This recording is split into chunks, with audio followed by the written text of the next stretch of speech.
Everyone ready? Good evening, ladies and gentlemen. Welcome to this meeting of the Planning Policy Committee. Can I draw everyone's attention to page 3 within the agenda, which sets out details regarding fire safety instructions and the webcasting arrangements. In the event of the fire alarm sounding, please leave the building by the nearest exit and make your way to the assembly point located in the Market car park adjacent to the Civic Suite building. Please do not return to the building unless given permission by council staff. For the benefit of those from home and those in the public gallery, members of the committee are seated in the front row, and all non-members of the committee in attendance are seated in the rows behind. Item 1, apologies for absence. Apologies for absence have been received from Councillor James Newport and Councillor Richard Linden.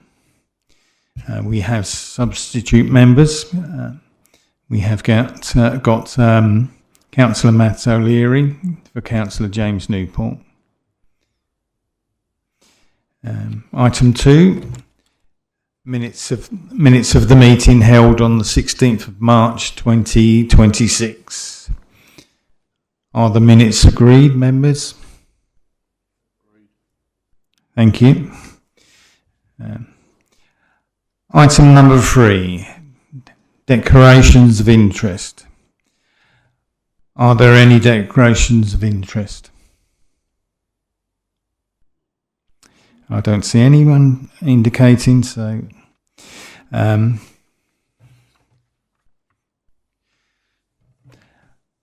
number 4, public questions on notice. Members, we have received 3 questions from members of the public which have been circulated to you separately. Question number 1 from Richard Pryor.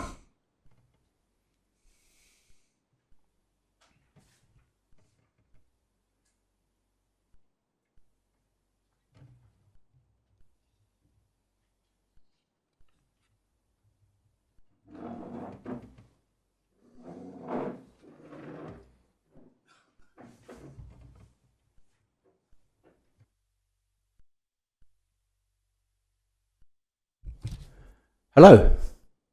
It echoes. Okay.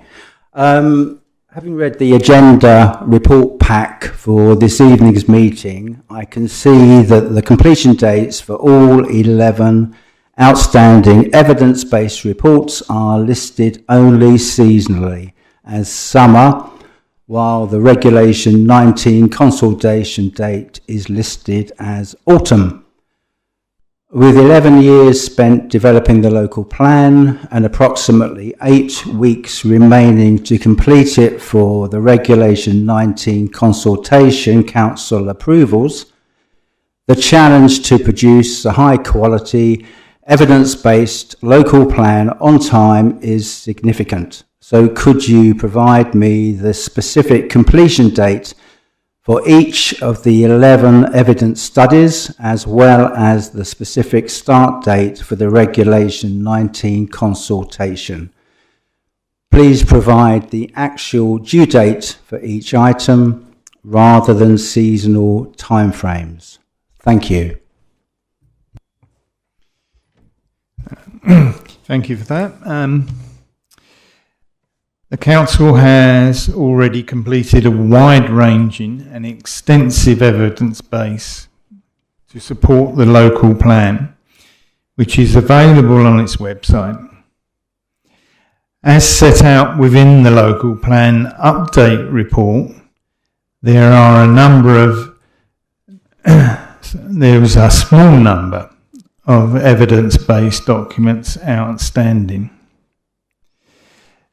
These are a mix of updates to previous work due to changes to national policy and evidence which can only be completed at each stage of the plan process.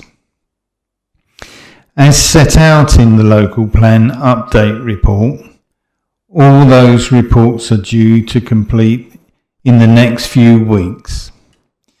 Members will be kept updated on their completion through the member reference group if this item is approved later on the agenda. The exact timing of the Regulation 19 consultation and engagement events which will happen as part of it will be set out within the reports to this committee and council when councillors are asked to consider the local plan.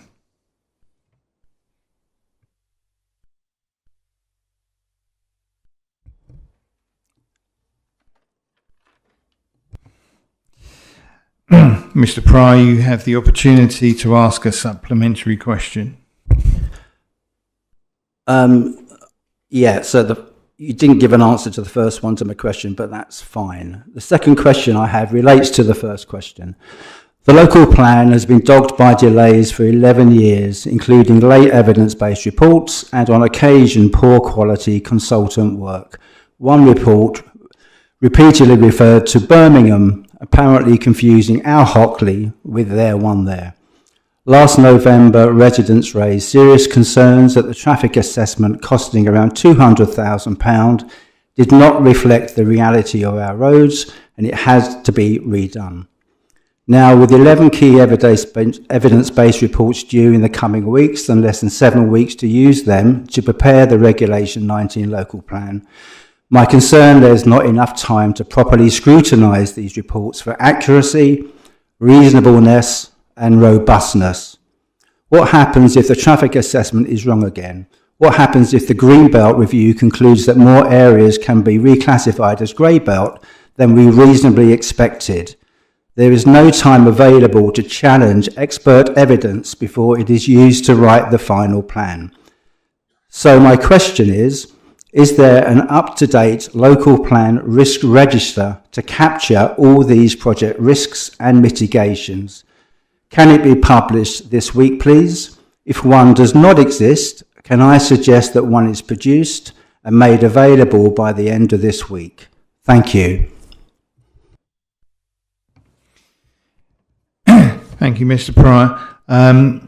I'll invite Emma to answer some of the questions you've put forward there as best she can, and if she wants me to help with anything, I will do. Thank you. So the specific question was around the risk register. So yes, there is a detailed risk register for the local plan. We'd need to consider whether that was something that we were able to publish, so we'll have to take that away. But yes, there is a risk register.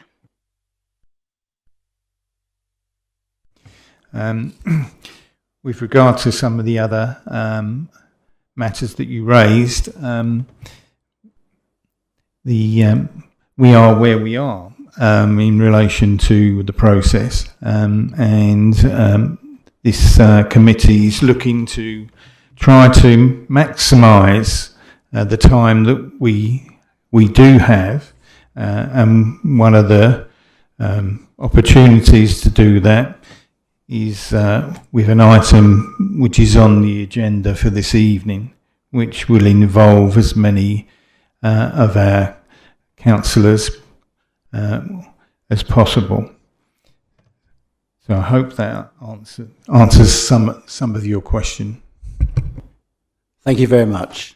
I wish you good luck.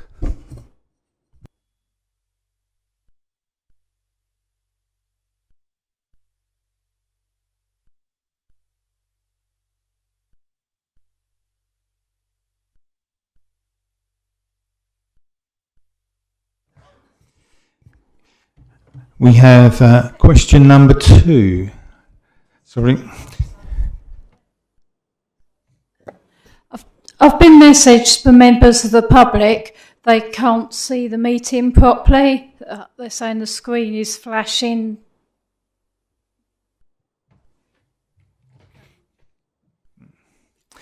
Yes, we have a second question, please.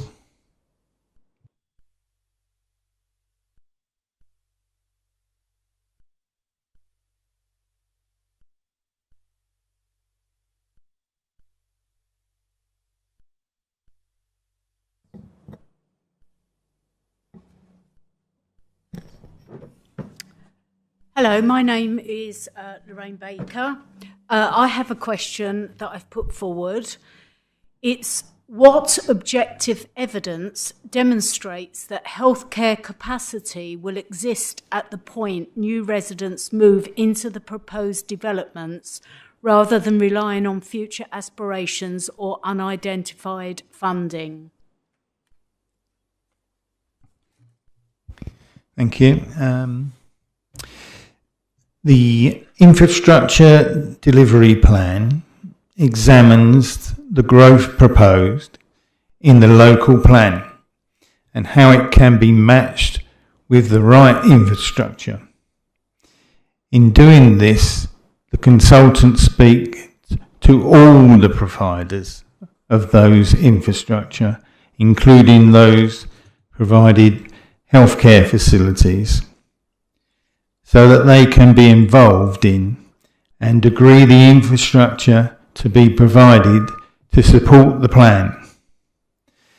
They are consulted again on the final version of the plan to ensure that it has reflected their input.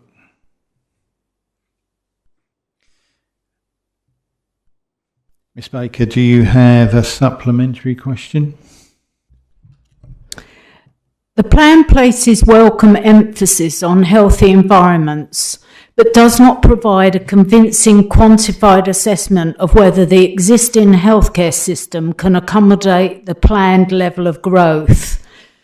The health evidence quoted is generic and largely positive, but it's not the same as assessing GP list sizes and appointment access, dental provision and waiting time, community and mental health services, hospital urgent care pressures, and it doesn't translate these into specific local capacity. What I'd like to ask the committee is for the evidence that I can review and have a look at who has been consulted and whether that consultation goes into detail far enough or if there's any other requirement. Thank you. Again, I'll ask Emma if she would like to add anything. Thank you. So as you stated, the infrastructure delivery plan is a document that will lay all that out. They will get their information from the local integrated care board, NHS facilities. So they will do that assessment of their own system based on the information that we provide them, and then they will make recommendations to what should be included in the plan. For example, if they suggest that a new GP facility should be provided on a certain development, then we can then make that appropriate provision within the local plan. So the evidence that we gain on this is specifically from the provider of that service. So we have to consider that they have the best available data for their own service. Thank you, Emma. I'll just add that you will have the opportunity to put your own evidence during the consultation process. So hopefully you'll still be engaged. Do we get to see that so far, what's been developed? Unfortunately, you've had your two questions. Thank you.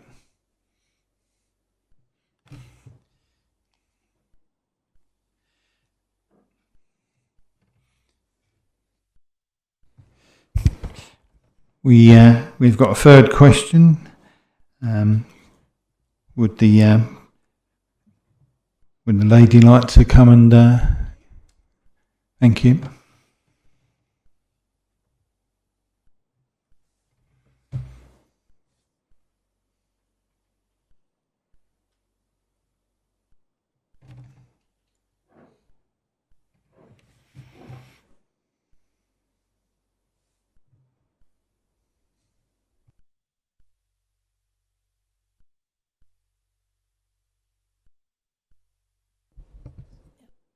Can you hear now?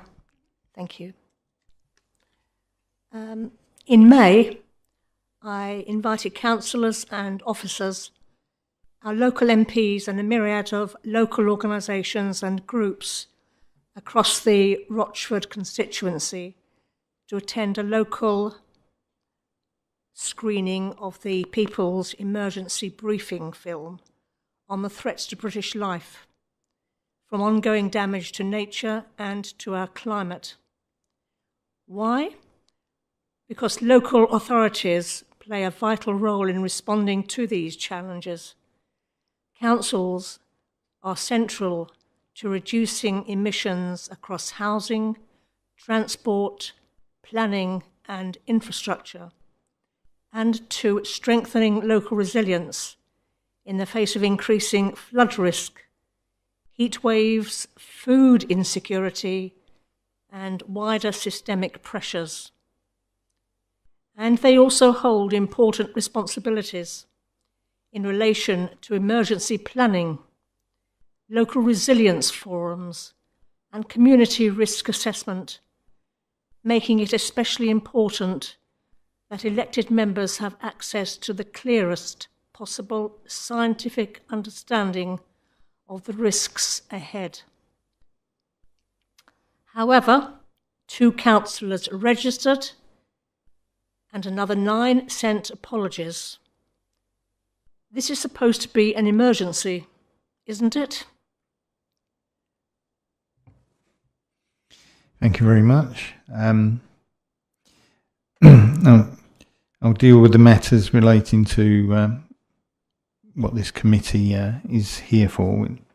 So the local plan includes policies which would minimise the impact of new development on the environment, including ensuring new homes are more energy efficient and water efficient, and that cycling and walking are encouraged wherever possible. Thank you.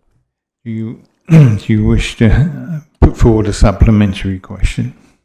I do. I'm sorry, that didn't quite answer my question. My second question, the next screening of the briefing is next Thursday, organised by the Castle Point Climate Action Group, with the support of Castle Point Borough Council. Bearing in mind, no councillors attended our screening in Trustlinks Rochford on 19th of June. What plans are there now to hold an in-house screening for councillors and staff?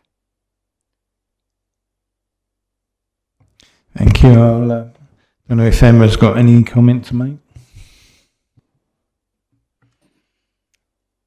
So as many people will know, the climate sits under me as well. So from an officer perspective, we are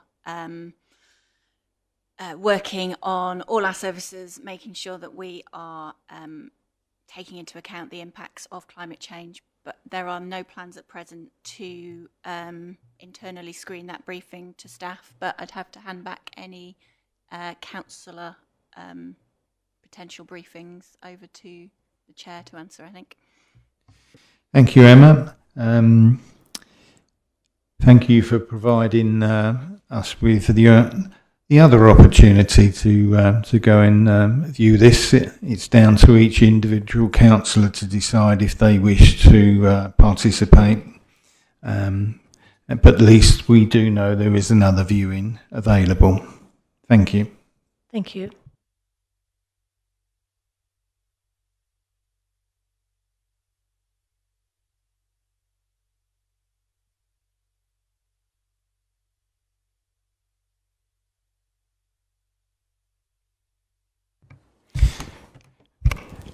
Councillor Marrett, was there a matter that you wanted to raise?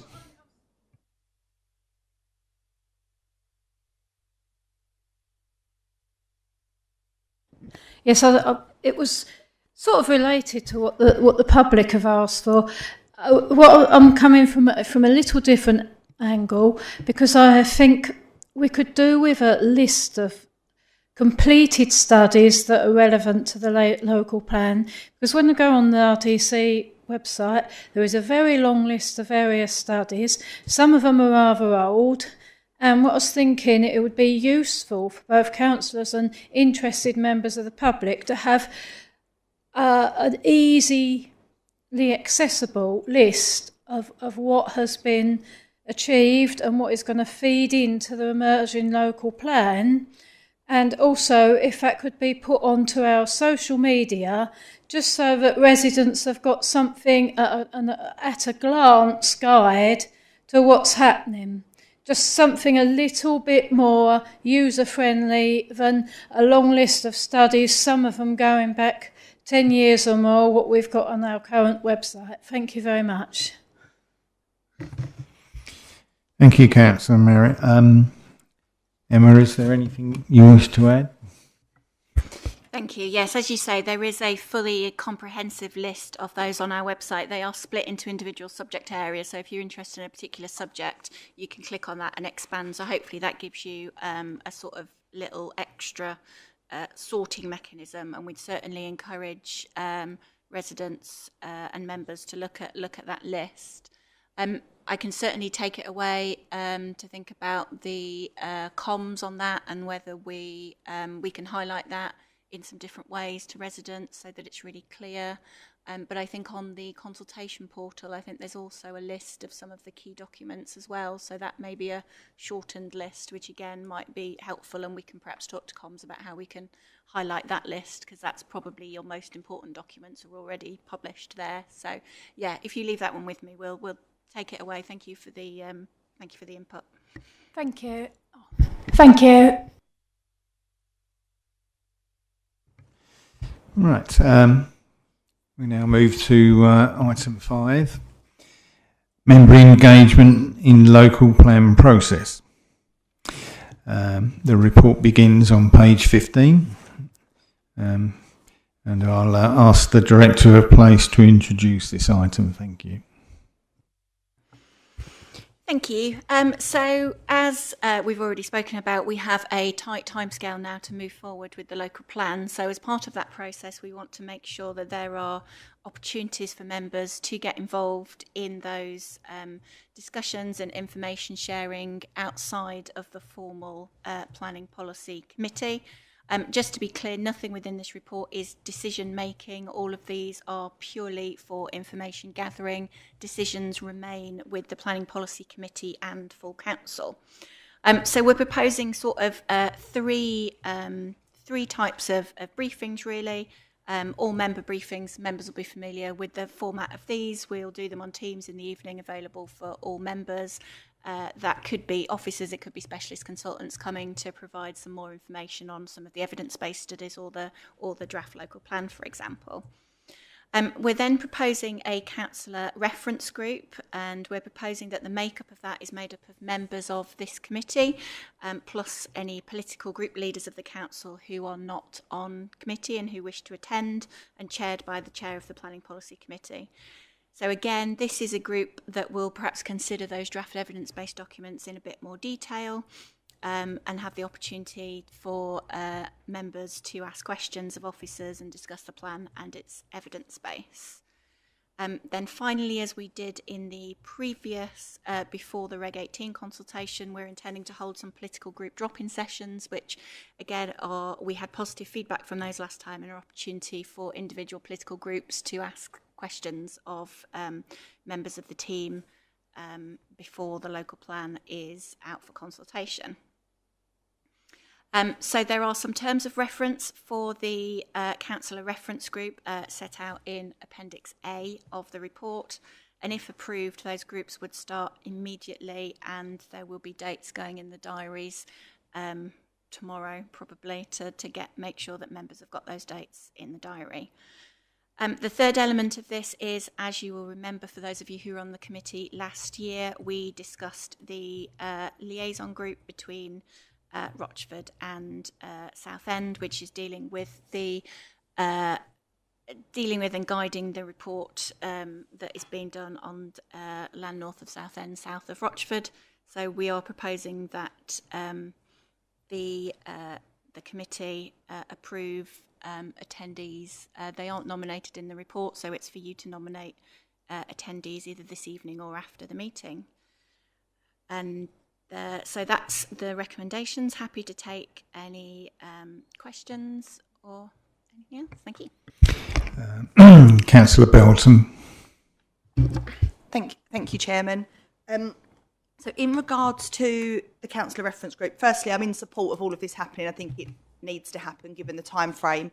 It was supposed to have started in May, so we've got a lot of catching up to do. So my question will be, of officers, are we going to be able to fit all this in? How often are we going to be having to meet to catch up on the couple of months where understandably members have been finding their feet and being caught up on the last 12 months of work? But it was the membership that I've got a little bit of a concern about. And selfishly, I'm a group leader and a member of the planning policy. So I'd be on my lonesome, essentially. Edward, Councillor Williams, Councillor Linden, Councillor Newport is obviously dual-hatted as well. And I just wonder how that's going to work. Can we have substitutes? It's not proportionately split, if you look at it that way. I just worry about the dual-hatters because the invite is for this committee plus group leaders, but 4 of us on the committee are group leaders.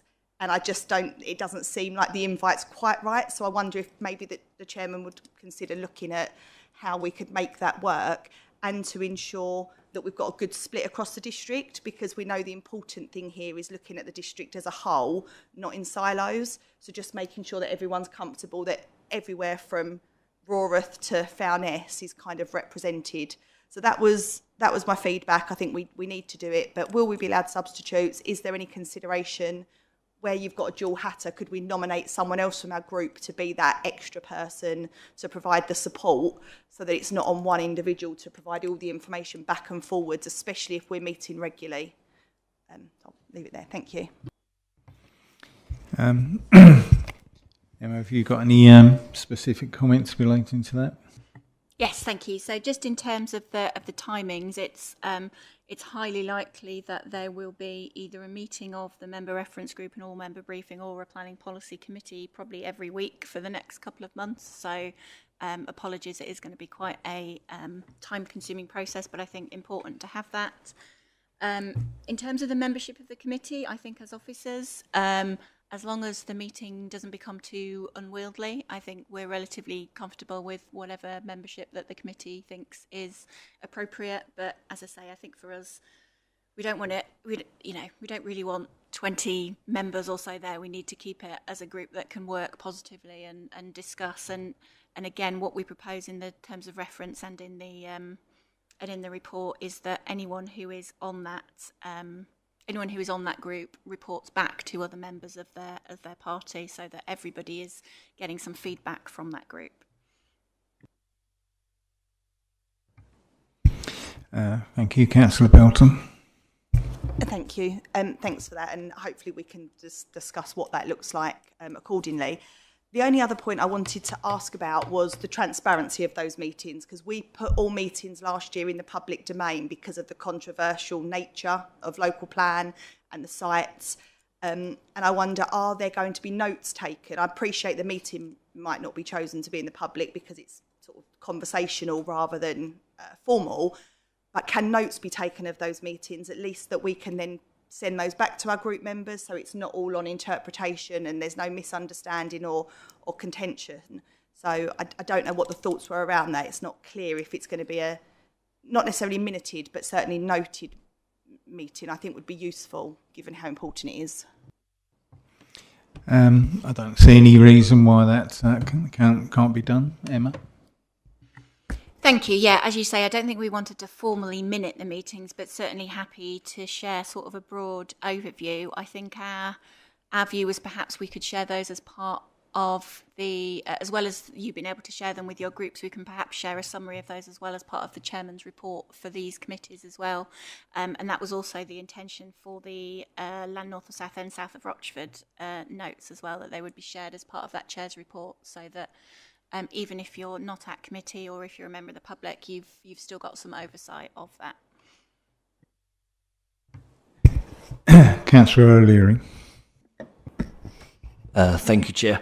I agree with Councillor Belton around the issue of the group leaders forming part of the reference group. It doesn't really make a lot of sense to me. And my simple solution should just be drawn from people from this committee. But that aside, I'm struggling slightly to support the first two recommendations. I think there's a transparency and accountability deficit here. Given that, I know we just talked about bringing in notes, which I do agree with. What I would suggest is that those notes should set out what dates the meeting take place, who's attended, the board topics discussed, and how the member feedback actually has influenced how we're going to draft the Regulation 19. I appreciate there's some confidentiality here, but it would be good to get some broad strokes around this. I'm also not particularly happy with the idea of having to come cap in hand to officers as someone who's not a member of this committee, as I'm subbing tonight. I don't see why we have to I don't see why councillors who aren't a member of this committee have to ask for information around those meetings. I think that should just be blanket sent to all councillors, given how important this particular issue is. It's the number one issue in the district. So I don't support that approach. I think it's an unnecessary bureaucratic hurdle. So I would like that to not be part of this, please. Finally, with regard to recommendation 3, the precedent was set last year, I think, where it was the 2 members of the administration and an independent.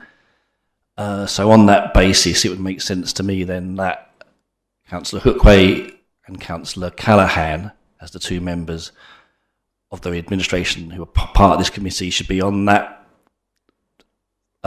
liaison group with Southend. And I'd suggest, if Councillor Arthur Williams is up for it, that he should be on it as well, given he leads the Wakering group, independent group. Thank you.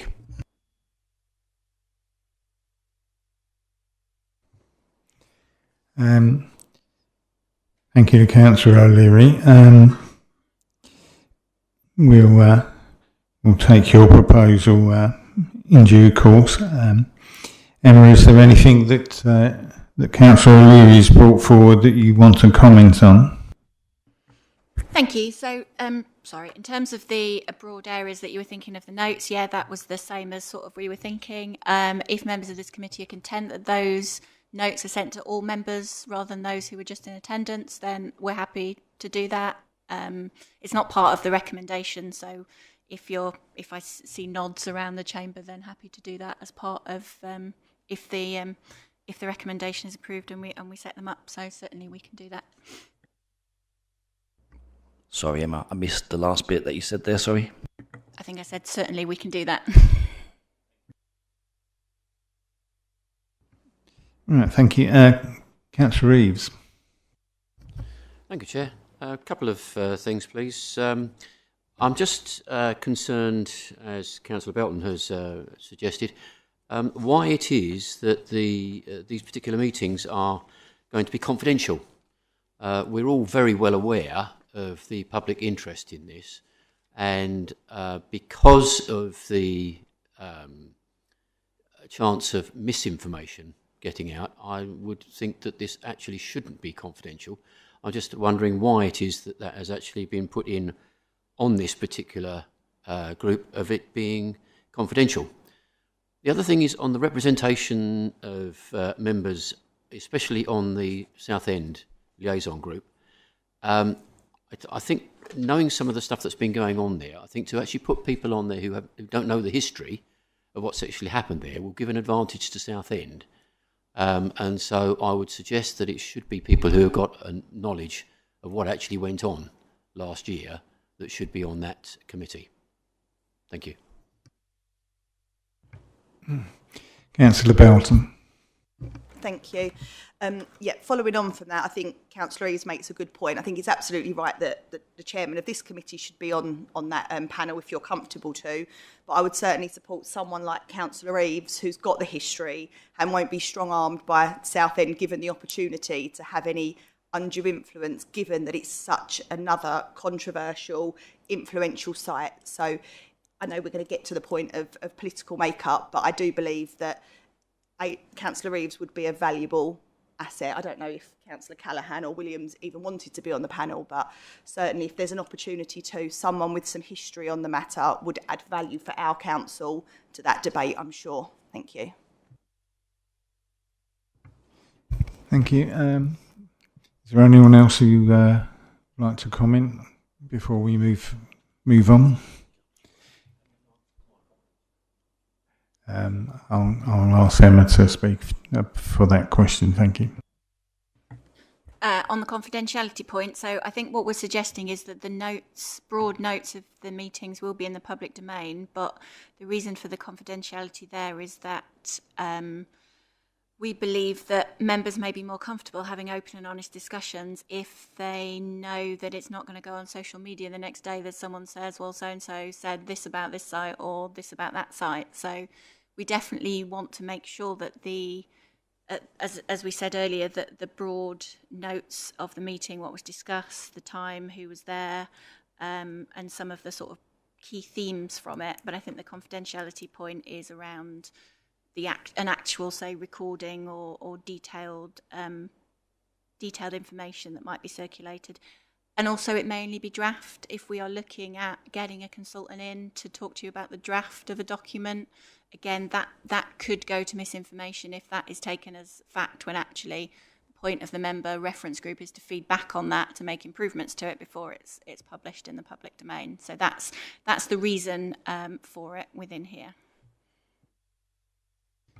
Thank you, Emma. I just want just a little comment, and then I'll get you to come back. I think for the reasons that Emma has provided, I'm inclined to agree with that position. There's the opportunity to provide information to the public and to broader members of the council. I think there is a need for councillors to have discussions without the fear of, as Emma's quite put it, for something to be put out on Facebook the following morning. Anyway, Councillor Eaves.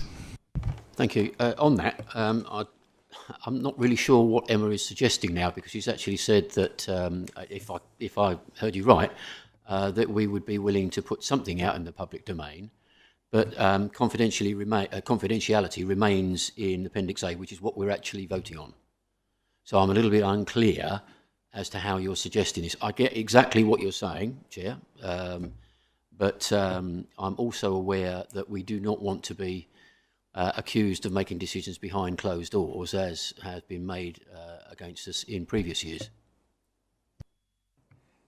Thank you, Councillor Eaves. I think it was made quite clear in the report that these were for engagement. Decision making is for this committee and for the council. So there won't be decisions made behind closed doors. Thank you, Jim. Thank you, Councillor Reeves. Emma wants to add something. Thank you. Thank you. Well, I just wondered, just in terms of that point in the terms of reference, I wonder therefore if within So it talks about that members of the group can share discussions with other members of their political groups. However, papers, presentations and discussions at the meeting are confidential and should not be shared more widely.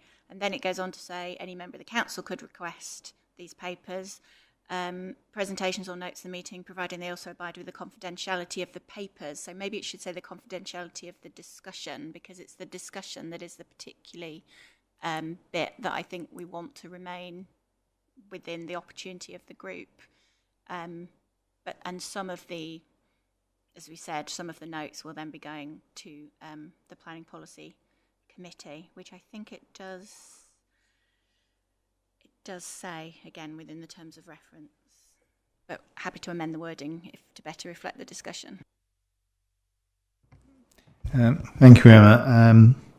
I think if that wording in the report is adjusted, we can take that as part of our vote later.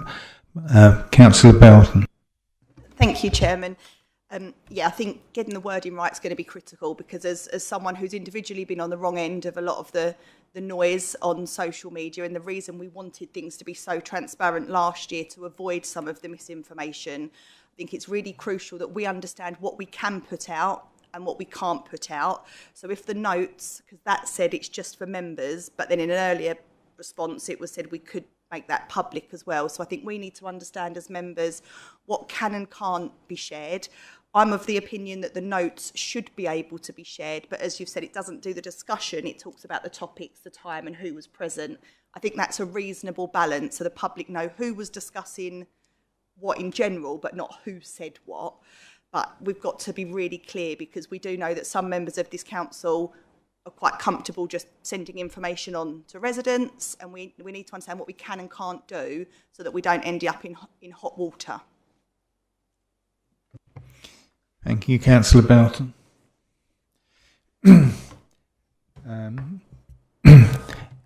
Is that clear to you, Emma?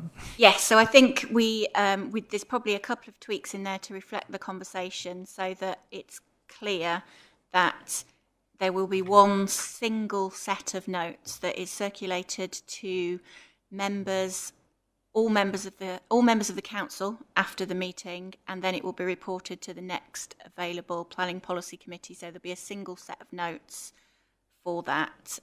So I can reflect that wording within that organisation and information sharing section, just to be clear, rather than having a version of the notes that's only circulated with members and then shouldn't be shared, and then a separate version. I think we do one version, and then everybody's clear where it is, and we can do a little. We can have perhaps at the first meeting, if we need to, just a discussion about the meeting again, so that everybody's clear who's there, what we are and aren't sharing within the public domain.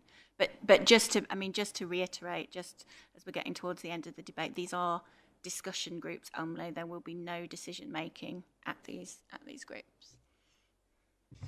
Thank you, Emma. Councillor Reeves, did you want to come back?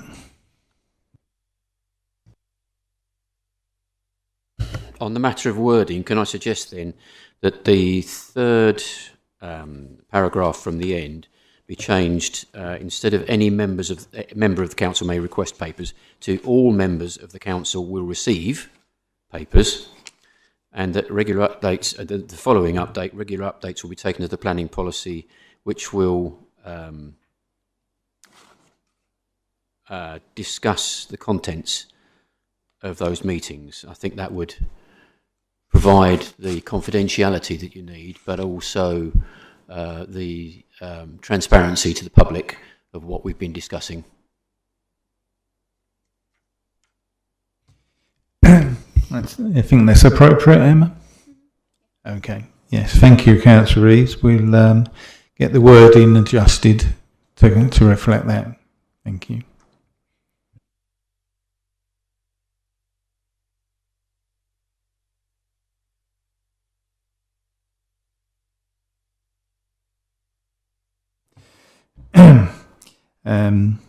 Councillor O'Leary put forward some names for the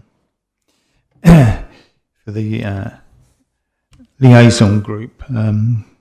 Is that a formal motion, and do you have a seconder for that?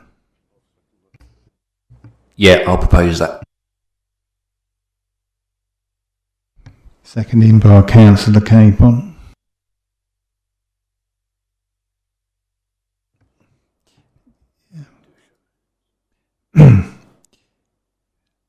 Right.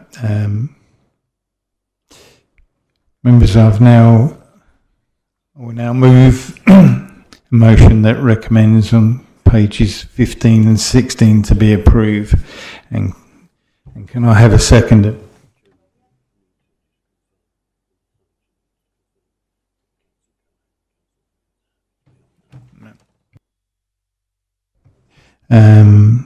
Yes, just for clarity,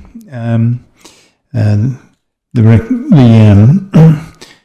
recommendation from Councillor O'Leary, we need to check that Councillor Callaghan and Councillor William are in agreement to accept those positions.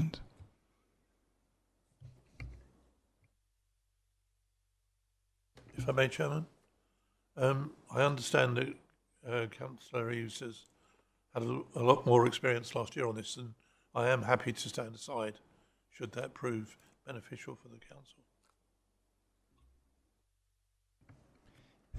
Councillor Callaghan? I'm happy with the recommendation.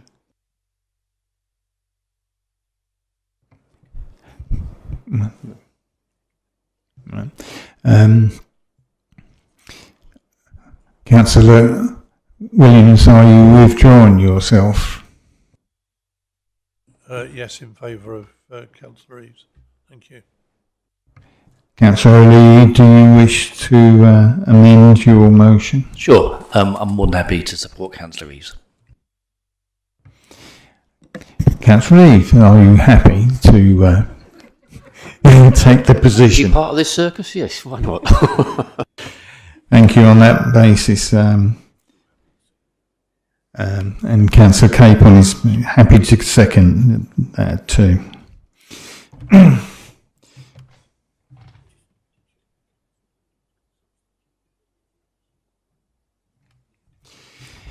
Councillor Williams, are you prepared to substitute just in case someone doesn't or can't attend? Absolutely.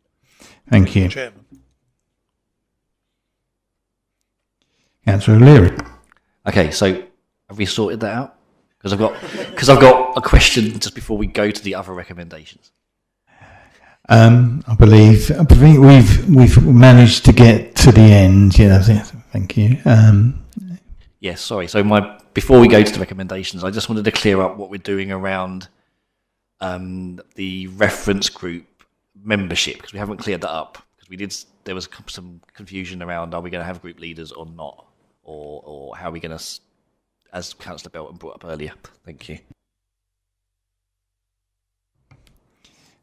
Amanda, is there anything else you can say to clear up that? So I suppose a potential option would be that anyone who is already a group leader can also nominate another member of their party to attend the committee, to attend the reference group as well. That is an option. The reason why we put group leaders in there is because we're expecting that the members of this group report back to their wider groups, and therefore we felt it was appropriate that group leaders were on there. So if the committee wanted to, then the group leaders who are on committee could potentially nominate another member of their party to also attend with them. Councillor Belton. Thank you. Looking around, I know Councillor Linden's not here. I think every group is represented here, if I'm not mistaken. And given that we're now going to be getting all member notes, I think Councillor O'Leary's earlier point about sort of what's the relevance of the group leader. I get the relevance before because it was their responsibility to then feed back. But actually, if we're providing notes that feed back, it does ultimately probably make more sense that it just becomes the committee, because the notes are in the public domain and then it stops it getting messy. So I'd be happy, I think I'd be quite comfortable with that if that was the suggestion and other members were, rather than making the group unnecessarily big, because I'd be inviting someone along for the sake of it, essentially. So just to, I'd be comfortable, essentially. Councillor Hoy. Thank you, Chairman. I'll try not to speak, but sometimes I can't help myself. I agree with Councillor Belton and Councillor O'Leary. I think the group could come unreasonably large and unwieldy if you add another potentially six secretary members to it. And also the committee itself, when you're on the committee, your knowledge is quite deep and of the subject. And I think if you're coming in as a nominee from someone who isn't regularly on the committee, I think you'll have a very steep learning curve for each of those meetings. So I think it's probably best to keep to the committee members only. Thank you, Councillor Hoy. We potentially limiting the number of participants. There's also, bearing in mind that this group is likely to meet regularly on a weekly basis, it's likely that substitutes will be needed to cover those people that are on the committee. So on that basis, it will naturally broaden itself out. But if the committee is minded to limit it just to those numbers, I'm happy to follow that. Thank you. Councillor Belton. Thank you. I think it's a really good point about the frequency of these meetings, especially as we come into the summer period and people might have some commitments. So a way around that is exactly the same way as we do in committees, that we're permitted to send a substitute member from our group should one of us not be able to attend. So rather than pinning it on an individual, especially when it's a smaller group, it can be quite challenging. If we could ask that we make the reference group, the notes are in the all-member domain, but that we can send a substitute should we not be able to attend. If that might be a compromise that we could manage. And are you happy to amend the matter to reflect this? Yeah, very happy to add in that substitutes will be accepted. I suppose purely on a practical point, members will need to let us know, because these often are probably Teams meetings, so we'll need to get the invitations out to those councillors. But as long as whoever can't attend can let us know or send on the invitation, then yeah, that's fine. Right, if members are happy, we'll be moving on to the recommendations.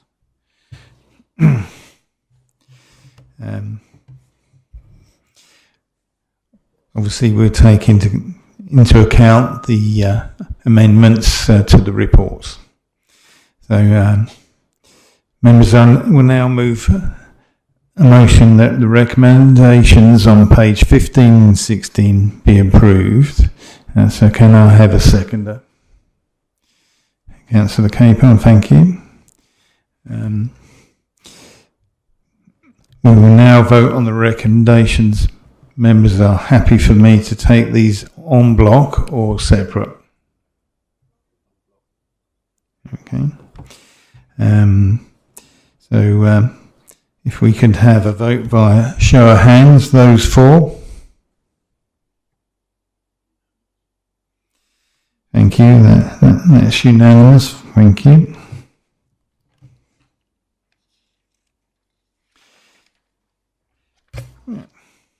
Item 6, Rochford Local Plan Update, in brackets, July 2026.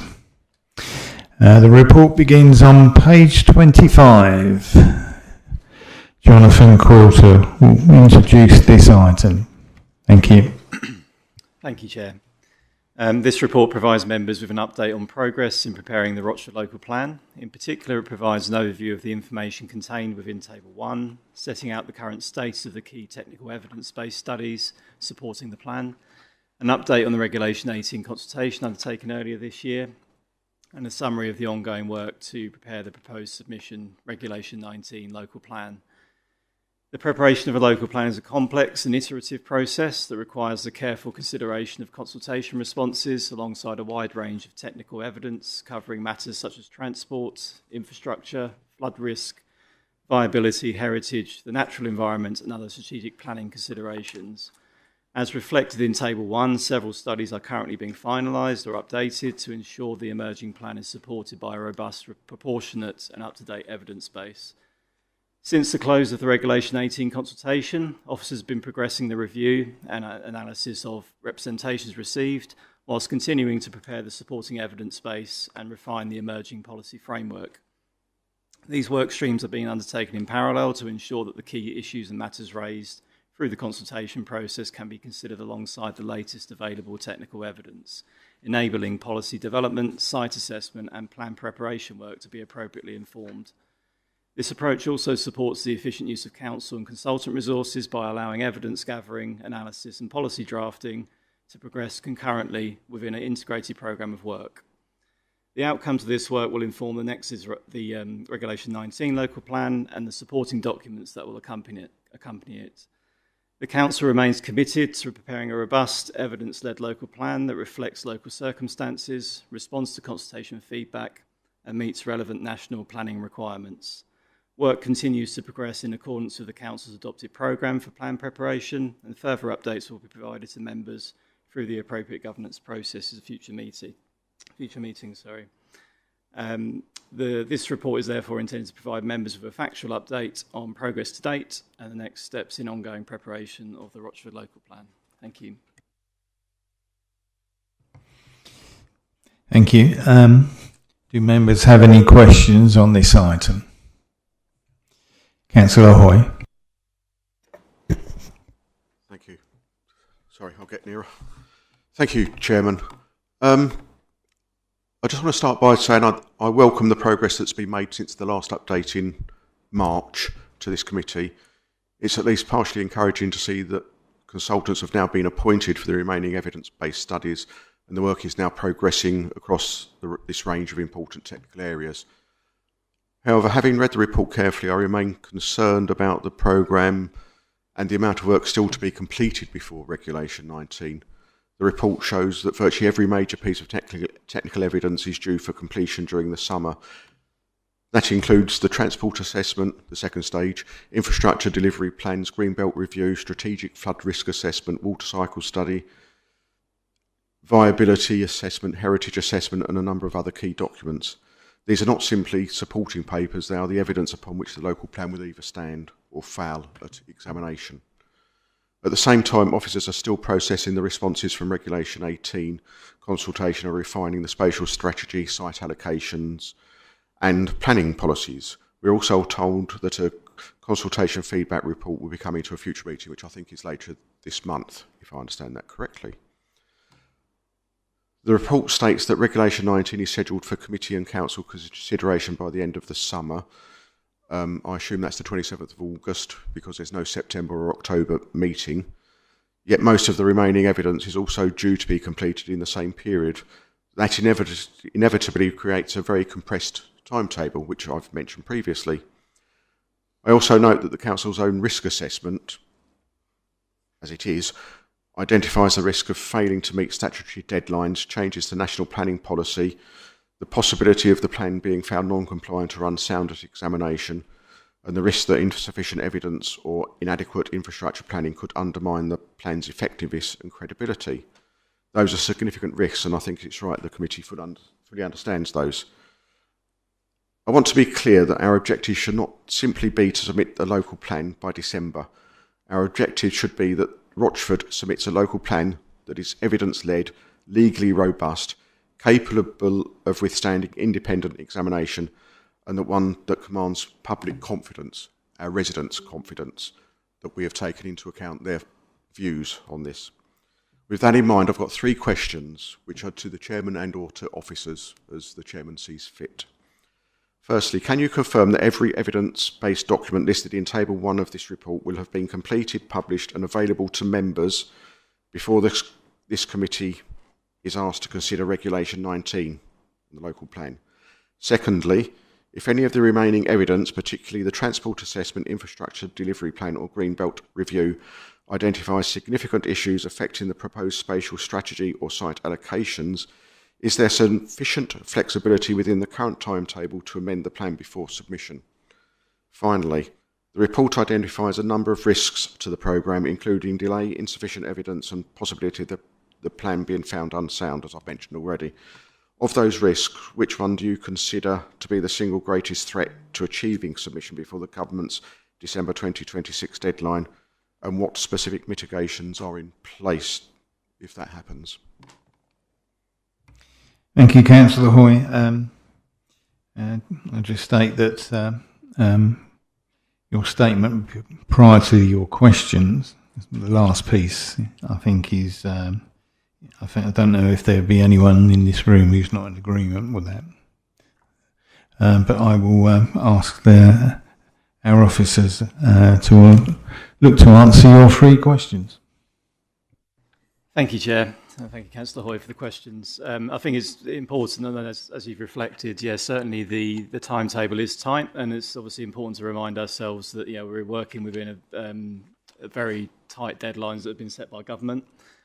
We are one of many local authorities across the country, including our neighbours such as Southend, Basildon, Castle Point, that are trying to prepare a plan under the National Planning Policy Framework 2024, which is where that deadline comes from. Otherwise, if a plan needs to be prepared beyond that date, it's effectively an entirely different system.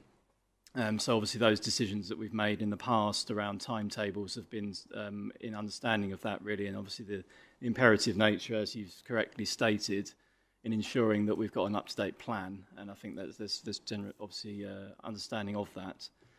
In terms of the preparation of evidence-based documents, I think it's fair to say it's not uncommon and obviously not ideal for the evidence to be prepared in such a short time frame, but clearly we need to make sure that any decisions that are put before members, that obviously that information is before you. And clearly in terms of the work that's been undertaken, as you've set out and identified from the report, a lot of those documents are due to be completed over the coming weeks.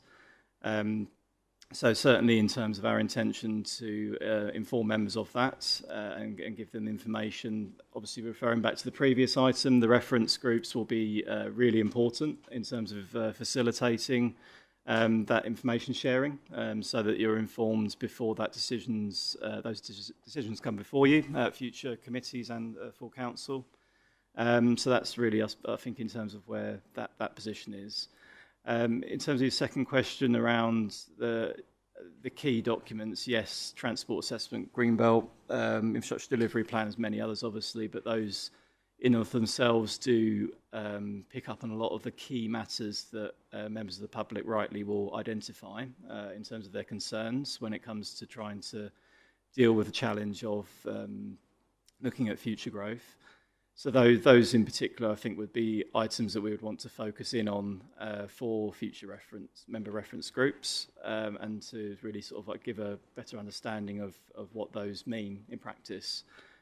Obviously, they're very long, complicated documents, so we want to make sure, as we've done with previous committees, that, for example, a simple approach of having executive summaries, etc., but also we can provide simple information alongside that to help understand what that means in practice. In terms of the biggest risk of getting the plan prepared, as we set out in the report, there are clearly a number of risks that we have to always be aware of. I think it's fair to say that obviously the planning system never stays still, clearly by the fact that the system is changing all the time.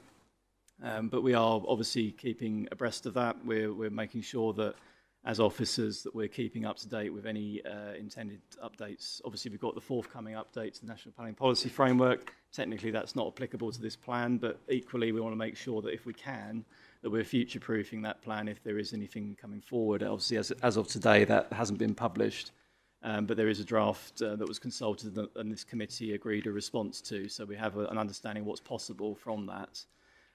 So certainly, and in terms of the mitigations, I think when it comes to things like resource, we have ensured as best we can that we are adding resources to the team.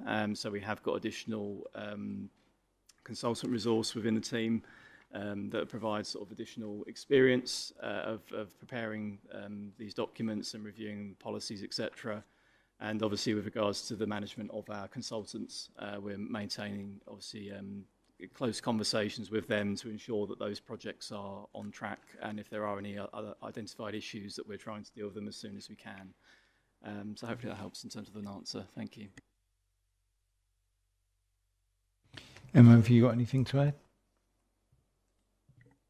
No, I don't think so. Just only to say, in terms of the risk around the legal, having a document that is capable of being found sound by the independent inspector, obviously, as part of any future examination by an inspector, we expect to have a barrister and legal support, and we already have that on board, and we have regular meetings with them to make sure that we are covering off all those issues, making sure that we're clearly following all the processes, so that, that's how we're mitigating that risk around any legal challenges, etc.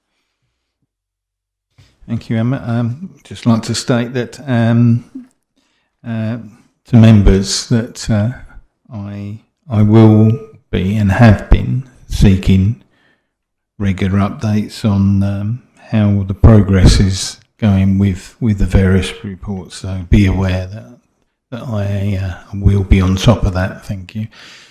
Councillor Hoy. Yeah, thank you, Chair. Just very briefly, can I just come back just for clarity that as these technical reports become available, they will be made available immediately to the, I can't remember the name of the group, the working group effectively of this committee, which will be meeting weekly. Is that the case, and will they be published on the website? It's not possible for there's going to be a significant amount of reading for councillors to do, and I think it's important that we have these in a timely fashion.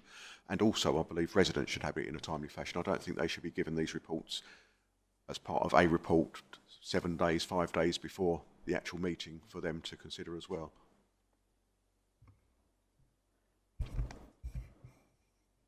Emma, do you want to comment? Thank you, Chair. Yes, I mean, in terms of the, obviously with any evidence documents that are in a finalised state, or if there is a sort of an appropriate draft version, certainly we'd want to make sure that is made available as soon as possible. As you said, I think in terms of the member reference groups, clearly we want to make sure that we're giving members the opportunity to ask questions of that work before it is published. And ultimately, any failing that, obviously, any documents will ultimately be published in advance of any committees that they will be taken to. So there will obviously be various opportunities where that work will be made available in advance of any council decision. As we said, that there will be a need for the information to be taken in advance to any planning policy committee, which, as you said, obviously we've got a meeting at the end of August, which would be the one in advance of any council meeting. Thank you. Just a little note for everyone. Make sure you're speaking directly into the mic. Some of the ones on the front row are not as good, so just make sure you are recorded. Councillor Belton. Thank you, Chairman. So I just wanted to make a couple of points, and in regards to what Councillor Hoy had said, I think we need to actually go a little bit further. All member briefings, which are in the earlier report the recommendations that we just done, should have started in May. They haven't for understandable reasons. As these reports come out, we need briefings on them. It's not good enough just to send a report to 39 members when half of them will have never, ever seen one of those reports, and even us that have struggle with them. We had this with the transport assessment. We had a members briefing. It still wasn't enough. It went to committee. It got deferred. They're such huge pieces of work. Because of the time that we've got, there's not time for us not to understand. So it's my view that as those briefings, as those reports come forward, that's when those member briefings should take place. It's only fair that members have got a chance to ask questions. That's just feedback from last year when we started seeing these intense pieces of technical work coming forward, and it was a lot for us to understand. So I think that may be a consideration, as rather than just sending them out, we need a briefing in the diary. And for those members that can't be there, maybe a recording. That was how it was done last year, so that they could be shared. just feedback on last year and trying to overcome some of the problems and not making the same mistakes twice. So that was just a bit of feedback. In regards to the dates, it is concerning that they all say summer or anticipated summer, because it feels like we're in summer. I've spoken to council leaders cross-party all across the country over the last few weeks. There are so many of them in the exact same position that Rochford are in, and that is why it's been so hard to pin down consultants, because they're in high demand and they're able to name their price and put us in a waiting list somewhat. That's how it certainly felt, and that's what other councils are experiencing. It's great to hear that you're chasing and you're on top of it, because I think it's going to need that, because if summer slips, everything fails. So just to make sure that we are putting the pressure on the officers, to put the pressure on the consultants to make sure that they's come forward. But certainly as they do start to come forward, I support what Councillor Michael Hoy said about them being made available, but I'd really like to see some member briefings come forward as soon as possible for all of our sake. Thank you. Thank you.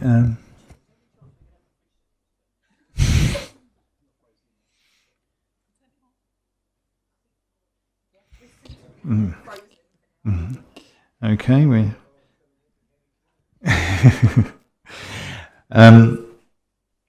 Emma, is there anything you wish to add to that? Yeah, no, positive feedback. Yeah, certainly that's our intention, particularly with the bigger documents, making sure that we've got member briefings in the diary. So yeah, as I say, the dates will be going in very shortly. We've got potential dates identified, so they'll be going out very shortly to members, so we can make sure that we've got those in and we can brief and get the consultants in to brief as well, because all but one of those documents is done by consultants, so you can have an opportunity to speak to some of the experts directly. But as John said as well, for your benefit and for the public benefit, they'll all have executive summaries. I know that was something the committee was very keen on last year, and also as part of the engagement events we did a single page summary for the document. So for those of you for those residents who may be coming to a committee and, you know, what does an infrastructure delivery plan actually mean? We had sort of one pagers so that people could see what that document did, and then they can choose either actually that's one I'm interested in, or that's, you know, I want to find something else that's in another document. So we'll be doing all that as well to try and make sure that whilst they are very technical documents and there's a requirement for them to be very technical, we're making them as accessible as possible to both residents and to members of the public. Thank you. Councillor O'Leary. Thank you, Chair. I keep hearing the word risk, and a risk register has been mentioned a few times tonight. I think I'd be a bit more comfortable if there was a published risk register that we could keep tabs on, that was live. And following on from that, given the risks that have been highlighted, is it possible that we could end up in a situation where members will be asked to recommend a Regulation 19 consultation without a completed evidence base? Emma, once again. Yeah, so as I said previously, there is a very detailed risk register, but I'll need to ask the monitoring officer if it's appropriate to share that publicly or to share that with members, because it is very detailed, and all of that risk register may not be suitable for the public domain. But I'll ask the monitoring officer that question and get back to the committee. We will be expecting you to make a decision on all the evidence that you have before you. So that is the decision will come to committee with the evidence base supporting it, and then it will be for you to make a decision as to whether you think that is an appropriate draft local plan based on that evidence base. So I think that's all I can probably add on that for the time being. If I can come back, please. Yes. Yeah, so there wasn't. I understand what you're saying, but my question is specifically: is it possible that we're going to end up in a situation where all the evidence isn't available, and therefore we're going to be asked to approve a Reg 19 consultation without having all the evidence? So as officers and professionals, we will only send a plan to committee when we believe it's capable of being sound by a planning inspector. So that means that we as officers will consider it will have all the necessary evidence to be a sound plan.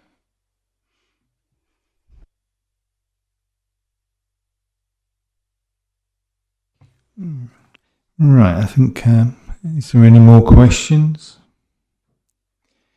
Okay. Members, this report is to be noted only.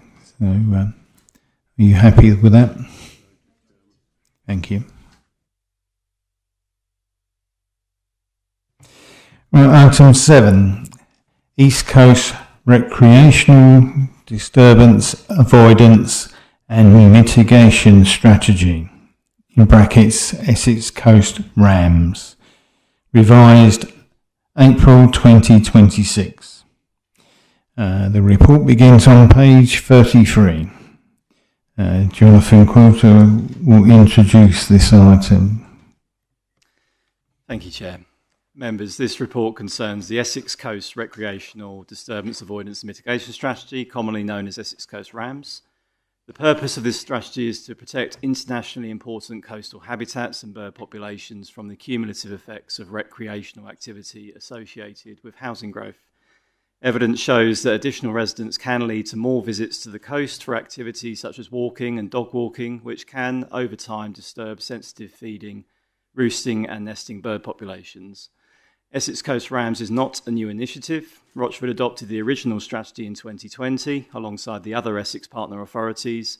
Since then, developer contributions have funded measures such as coastal ranger services, visitor engagement, education, monitoring, access management and habitat protection projects. The report before members relates to a review of that existing strategy. The evidence base has been updated, future housing growth forecasts have been reviewed, and the mitigation package has been reassessed to ensure these internationally designated habitats continue to be protected over the longer term. This work has been undertaken with the involvement and support of Natural England as part of the coordinated Essex-wide approach. This is particularly relevant to Rochford because the district contains and adjoins a number of internationally important coastal habitats, including those associated with the Crouch and Roach estuaries. Unlike some inland authorities, the whole of the district falls within the zone of influence, meaning that qualifying residential development across Rochford contributes towards the mitigation package. One of the principal changes proposed is an increase in the RAMS tariff from approximately £176 per net new dwelling to £476 per net new dwelling. This reflects updated costs, a strengthened mitigation programme, additional monitoring requirements and a longer-term approach to habitat protection. It is important to note that adopting the revised RAMS should not be seen as facilitating additional housing growth, nor would a decision to not adopt, but it provides a means of resisting development. The Council's obligations under the habitat regulations would remain regardless. Without an agreed strategic mitigation framework, applicants would still need to demonstrate that impacts on protected habitats have been addressed, but this would likely require more complex site-specific assessments and mitigation proposals. This could lead to greater uncertainty, delays in determining applications, increased demands on council resources, and potentially higher costs associated with assessing and defending planning decisions. Members will also note the proposal to replace the existing supplementary planning document with a technical advice note. This reflects wider changes to the planning system, while leaving the mitigation requirements themselves unchanged. In summary, members are being asked to approve the revised Essex Coast RAMS, the updated tariff and the associated governance arrangements. The revised strategy has been developed through an Essex-wide partnership with Natural England's support, ensuring that the Council can continue to meet its legal obligations to protect internationally important habitats while supporting the sustainable delivery of planned housing growth across Rochford. Thank you. Do we have any questions? I don't see anyone indicating, so if that's the case, I will ask members, I'll move a motion that the recommendations on page 34 be approved. Can I have a seconder, please? Thank you, Councillor Capon. We will now vote on the recommendations. Are members happy for these to be taken on block or separate? Thank you. Right, on that basis, I'd like to see those in favour.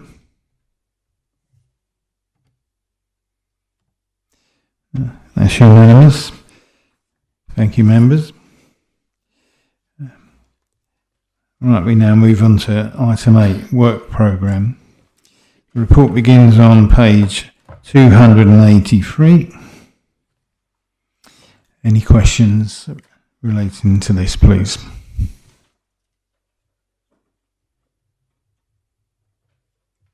Councillor Hoy.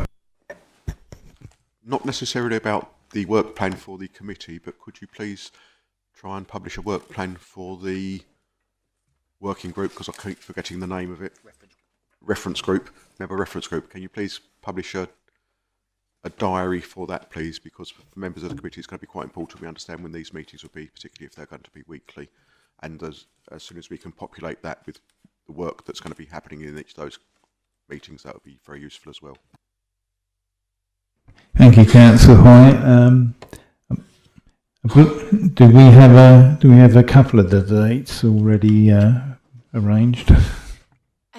We have some potential holds in your diary, but not necessarily everyone's diary for the upcoming dates. But we can certainly, now that the committee has approved those, we'll circulate, as you say, both the dates and a sort of programme of what we expect to go to each of those meetings, so that members have got that, as you say, in a sort of work plan form, so you can see what's coming up.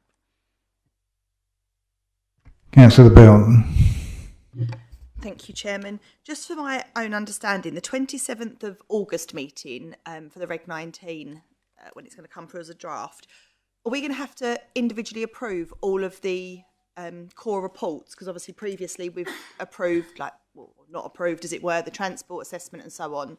I just wonder if we are, that's a huge meeting, and is there going to need to be another meeting in July before we get there to get some of those pre-approved, or potentially? Because I'm just going back to the previous meeting where we had some of these reports come forward, and it was like hours of debate over one item. And if we've got all of those to come forward, or do they not need to be approved individually, and do they just form part of the... I just don't want to get to August and we can't move forward because something gets kicked back. I'm just trying to, again, learn from previous meetings. Thank you. Emma? Thank you. So we're hoping that by having the member reference groups that we can deal with any early questions, issues people have with any evidence-based documents, so we can provide the relevant information that a lot of those meetings have been discussion over, sort of what does this mean, or those sorts of things. So we're hoping that the member reference groups will pick those up.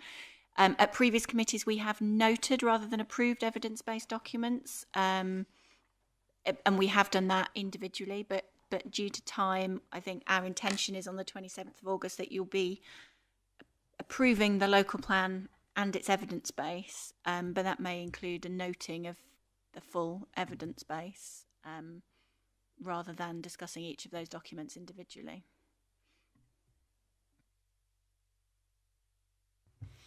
Any further questions?